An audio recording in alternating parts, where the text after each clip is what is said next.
Il existe une date chaque année que la plupart des jardiniers laissent passer sans même s'en rendre compte. Une date qui ne ressemble à rien de spécial, ni à un jour férié, ni à une fête particulière.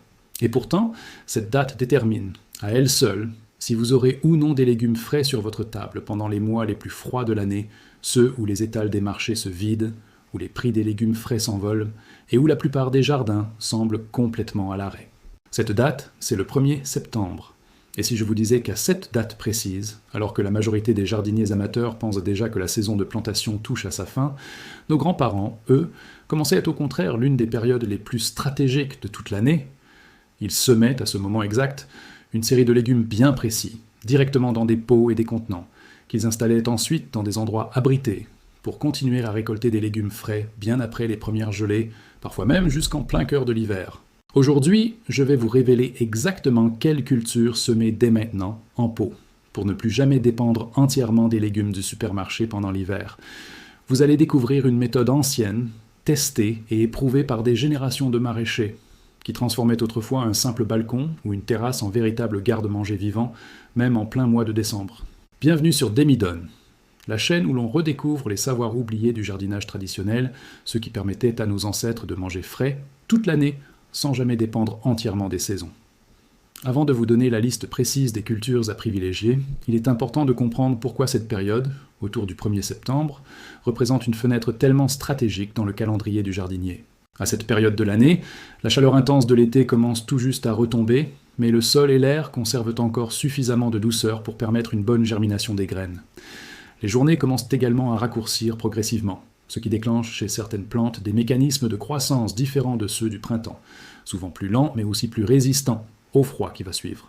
C'est précisément cette combinaison de facteurs, une chaleur résiduelle suffisante pour la germination, associée à une luminosité décroissante qui prépare naturellement la plante à affronter des températures plus fraîches, qui rend cette période idéale pour certaines cultures très spécifiques, capables de continuer à pousser lentement pendant l'automne, puis de résister au froid de l'hiver, voire de continuer à produire pendant les mois les plus rudes de l'année.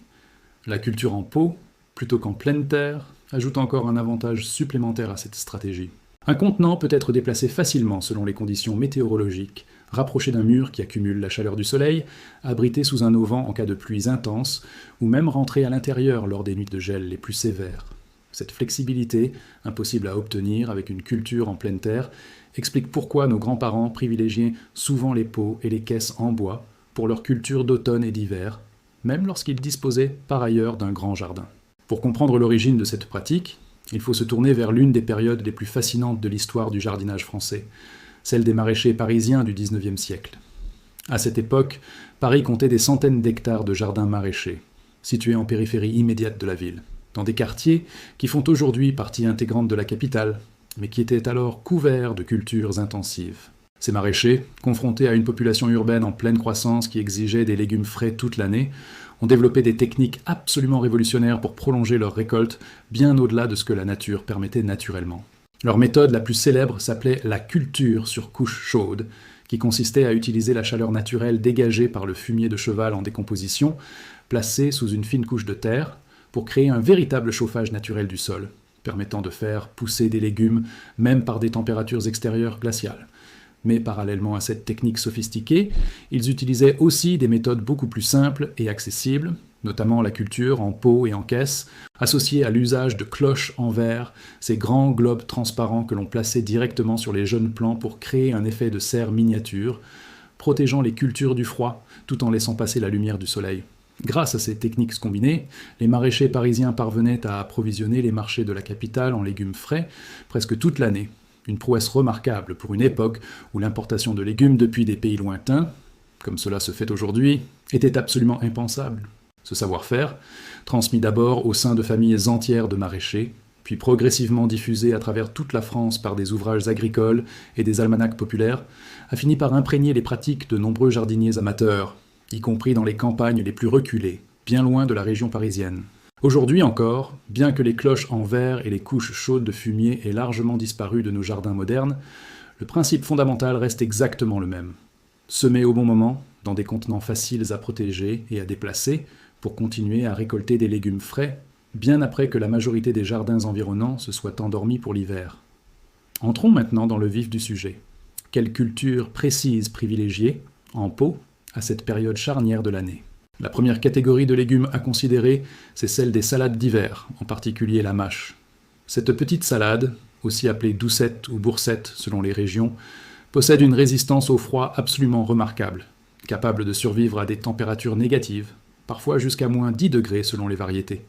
Semée début septembre dans un pot d'une profondeur d'au moins 20 cm, la mâche germe rapidement grâce à la chaleur encore présente dans le sol, puis continue de se développer lentement tout au long de l'automne, pour offrir des récoltes régulières jusqu'en plein cœur de l'hiver, particulièrement appréciées pour leur texture tendre et leur goût légèrement noisetté. La deuxième catégorie concerne les épinards d'hiver. Contrairement à une idée reçue, l'épinard n'est pas uniquement un légume de printemps. Certaines variétés, spécifiquement sélectionnées pour leur rusticité, comme la variété appelée géant d'hiver, supportent remarquablement bien les températures froides et peuvent même bénéficier d'un léger gel, qui a pour effet d'adoucir naturellement leur goût, en concentrant les sucres dans les feuilles. Semés début septembre en pot profond, avec un bon apport de compost, les épinards offrent des récoltes échelonnées de novembre jusqu'au début du printemps suivant. La troisième catégorie, souvent négligée par les jardiniers amateurs, ce sont les radis d'hiver, à ne pas confondre avec les petits radis roses du printemps. Ces radis d'hiver, comme le célèbre radis noir ou le radis violet de Chine, ont une croissance plus lente, mais développent des racines beaucoup plus volumineuses, qui se conservent remarquablement bien pendant plusieurs mois après la récolte, un peu comme le faisaient nos grands-parents dans leurs caves et leurs celliers avant l'invention du réfrigérateur. La quatrième catégorie concerne les jeunes pousses de choux, en particulier le chou frisé, aussi appelé Karl, qui connaît d'ailleurs un regain de popularité remarquable ces dernières années. Semé début septembre en pot, il développe suffisamment de vigueur avant l'arrivée du froid pour ensuite résister à des températures particulièrement basses, certaines variétés supportant même la neige sans dommage apparent, offrant des feuilles à récolter progressivement tout au long de l'hiver. La cinquième catégorie, plus surprenante, concerne certaines variétés de choux asiatiques à croissance rapide, comme le pak choi, particulièrement adapté à une culture en pot grâce à son système racinaire peu profond. Semé début septembre, il offre une première récolte en à peine 6 à 8 semaines, puis continue souvent de repousser après une première coupe, pour une deuxième récolte quelques semaines plus tard. Enfin, la sixième catégorie à considérer, c'est celle des herbes aromatiques résistantes au froid, comme le persil plat ou frisé, la ciboulette, ou encore le cerfeuil, qui continuent souvent de pousser doucement même pendant les mois les plus froids, à condition d'être protégés des gelées les plus intenses, offrant ainsi un apport constant de fraîcheur et de saveur à vos places d'hiver. Le succès de cette méthode de culture hivernale en pot repose en grande partie sur le choix judicieux du contenant utilisé, un détail que beaucoup de jardiniers amateurs négligent, avec des conséquences parfois désastreuses sur leur récolte. La profondeur du pot est le premier critère fondamental à respecter. Pour la majorité des légumes d'hiver que nous venons d'évoquer, une profondeur minimale de 20 à 25 cm est nécessaire, afin de permettre un développement racinaire suffisant, mais aussi pour offrir une meilleure isolation thermique aux racines contre le froid extérieur. Un pot peu profond se refroidit beaucoup plus rapidement qu'un pot profond, exposant directement les racines fragiles à des variations de température brutales, potentiellement fatales pour la plante. Le matériau du contenant joue également un rôle important. Les pots en terre cuite, très appréciés pour leur esthétique et leur capacité à réguler naturellement l'humidité, présentent cependant l'inconvénient de se fissurer facilement en cas de gel intense, l'eau contenue dans la porosité de l'argile gelant et se dilatant, ce qui peut littéralement briser le pot en quelques nuits particulièrement froides. Pour une culture hivernale, les jardiniers traditionnels privilégiaient donc souvent des caisses en bois épais, offrant une bien meilleure isolation thermique et une résistance nettement supérieure au gel, ou à défaut des pots en plastique résistants, moins esthétiques mais beaucoup plus pratiques pour cette période spécifique de l'année. Le drainage constitue le troisième point absolument critique. Un excès d'humidité stagnante combiné à des températures froides crée des conditions idéales pour le développement de maladies fongiques qui peuvent décimer une culture entière en quelques jours seulement.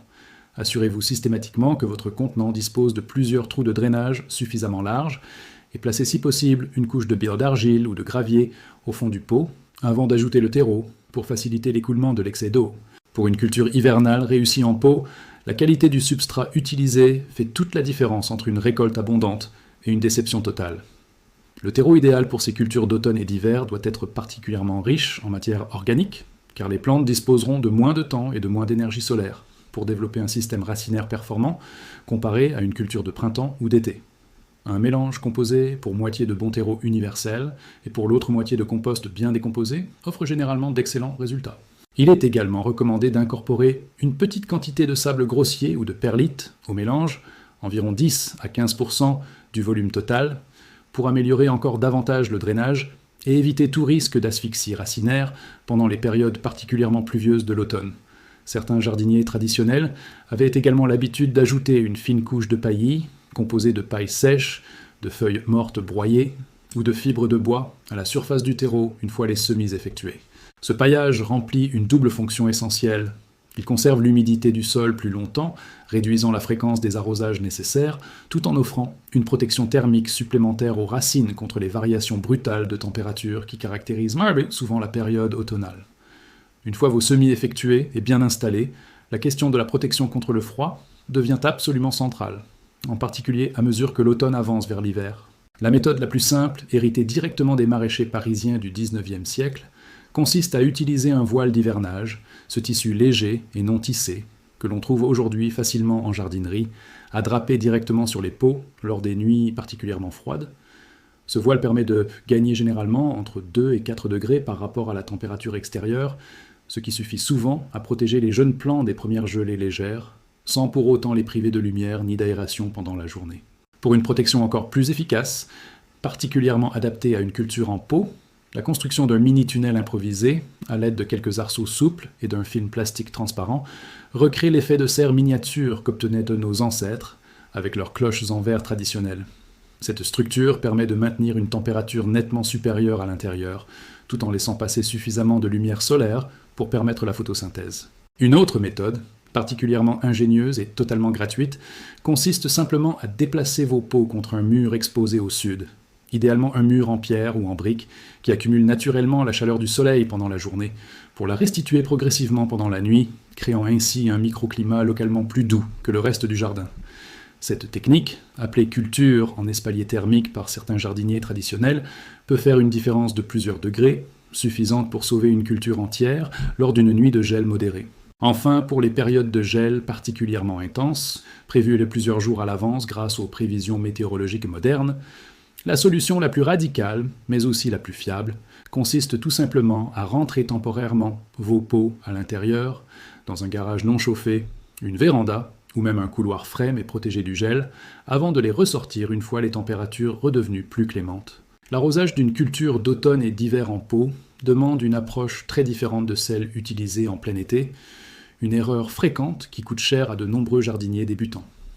En été, l'évaporation rapide de l'eau, combinée à la chaleur intense, oblige souvent à arroser quotidiennement, parfois même 2 fois par jour pour les pots les plus exposés au soleil.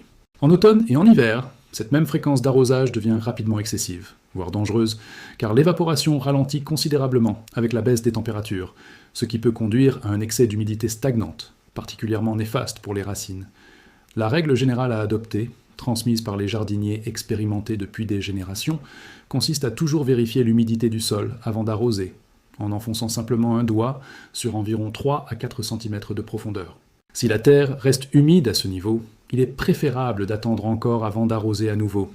Cette vérification systématique permet d'éviter la principale cause de perte de récolte pendant cette période de l'année, l'excès d'eau, bien plus dangereux à cette saison que le manque d'eau.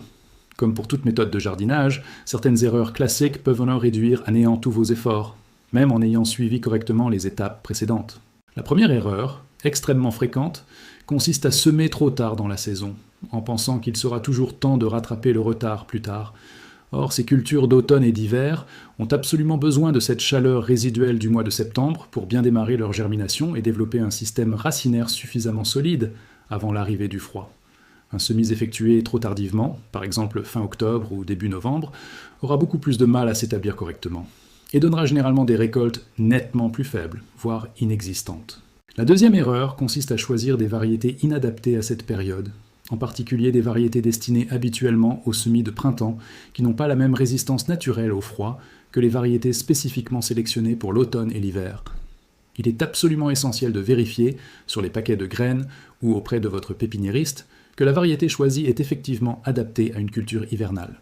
La troisième erreur, déjà évoquée, concerne l'excès d'arrosage, particulièrement fréquent chez les jardiniers habitués au rythme d'arrosage soutenu de l'été, qui peinent parfois à adapter leurs habitudes au ralentissement naturel de cette saison.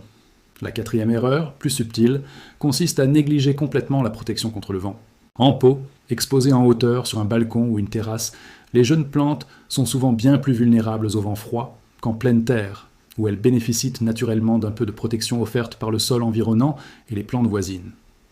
Un vent froid et sec peut littéralement dessécher les feuilles en quelques heures, même par des températures qui, en elles-mêmes, ne seraient pas dangereuses pour la plante. Pensez donc à positionner vos pots dans des endroits relativement abrités du vent dominant, contre un mur ou une clôture par exemple. Il y a quelque chose de profondément gratifiant à sortir récolter quelques feuilles fraîches de mâche ou d'épinards, un matin de décembre où tout le reste du jardin semble endormi sous le givre. Ce contraste saisissant entre la rudesse apparente de la saison et la vitalité discrète de ces quelques pots bien protégés rappelle à quel point la nature, correctement accompagnée, sait s'adapter et continuer à produire, même dans les conditions les plus difficiles. Nos grands-parents connaissaient parfaitement ce plaisir particulier, celui de pouvoir compléter leur repas d'hiver, souvent composé principalement de légumes conservés en cave, comme les pommes de terre ou les choux, avec quelques feuilles fraîches et croquantes, apportant une touche de vitalité et de fraîcheur, au cœur même de la saison froide. Cette autonomie alimentaire partielle, même modeste, représentait à l'époque une véritable sécurité, dans un monde où les importations de légumes depuis des pays plus chauds n'existaient tout simplement pas encore. Aujourd'hui, retrouver cette pratique, même à petite échelle, sur un simple balcon urbain, permet de renouer avec cette même satisfaction, celle de manger des légumes réellement frais, cultivés de ses propres mains, à une période de l'année où la grande majorité des gens se contentent de légumes importés, souvent cueillis bien avant maturité et transportés sur des milliers de kilomètres. Avant de conclure, reprenons ensemble les points essentiels à retenir de cette vidéo.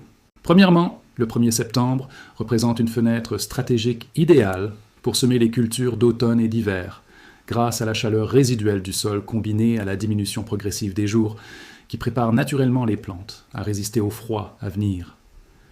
Deuxièmement, privilégier des cultures spécifiquement adaptées à cette période.